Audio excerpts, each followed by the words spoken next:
Hey everybody, and welcome to Pit Stop Perspectives. On today's episode, I'm going to give you my Pitbox power rankings after Las Vegas. Las Vegas was what many consider to be the first real race of the season, with it being the first traditional oval. Because of that, it gave us a good opportunity to look at some of the years these drivers have been having so far and see if they were real or if they were pretenders.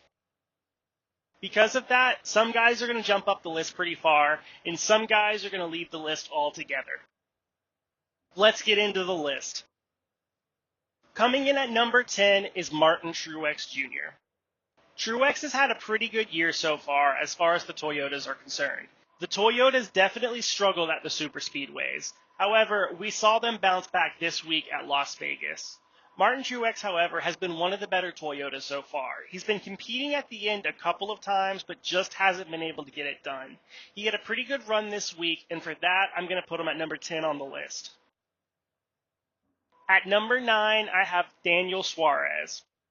Trackhouse has been showing some real speed this year. Suarez had another good week this week after winning last week at Atlanta. For that, he's going to go up one spot to the number 9 spot. In 8th place, I have Denny Hamlin. Denny Hamlin showed speed at times this year. However, he's also put himself in some bad situations. Like many of the Toyotas, he's also struggled at times. For that, I'm going to give him the number 8 spot. At number 7, I have Tyler Reddick making the list for the first time. He showed some really good speed this week at Las Vegas and was competing for the win in both stages and at the end of the race. However, he fell just short of the win. But because of the speed he showed, I'm going to give him the number 7 spot. At number 6, I have Joey Logano.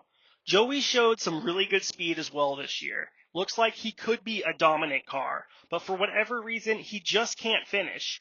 He seems like he's just been putting himself in some bad spots. However, you can't deny that he's been fast. He's qualified on the front row for every race so far this year, and this week he even did it without his special baseball glove. Right now, I've got him falling down the list just a little bit. But if he can find a way to finish these races and get that win, he'll go up the list pretty quick. At number 5, I have Kyle Busch. Kyle Busch has been really fast and looks like he could have been in contention for at least a couple of wins so far this year. Last week at Atlanta, he came up just a foot short of the win. However, the biggest thing that's been plaguing him has been their mistakes on pit road. I'm pretty sure he's still on pit road serving penalties. If him and his team can find a way to clean that up, I think they'll get a win pretty fast, and I think he can move up this list pretty quick. At number 4, I have Ross Chastain. As I mentioned with his teammate Daniel Suarez, Trackhouse has been showing some crazy speed, and Ross has been the one leading that. He's been in contention for pretty much every win so far this year, and this week was no different. If I was a betting man, I'd be betting on him to get the win this week at Phoenix, and if he does, he's going to move up this list even further. At number 3, I have Kyle Larson. Kyle Larson looked like 2021 Kyle Larson this week. He absolutely dominated the race, leading every stage and getting the win. If he can keep that up, I think he might be in for another big year, maybe even a championship. However, I want to see some consistency from him and that team. That's where they've been struggling. Although, if they can keep it up, he's definitely going to be in the number 1 spot pretty soon. At number 2, I have Ryan Blaney, defending Cup Series champion. We're going back to Phoenix this week where he scored his first ever Cup Series championship. Blaney's been coming up just short of the win. He's been in position to get the win at just about every race so far. At Atlanta, he came up literally inches short of getting the win. However, until he gets that win, he's going to be at the number 2 spot. At number 1, I have the 24 car of William Byron. William Byron's been showing a ton of speed. He's obviously our Daytona 500 champion.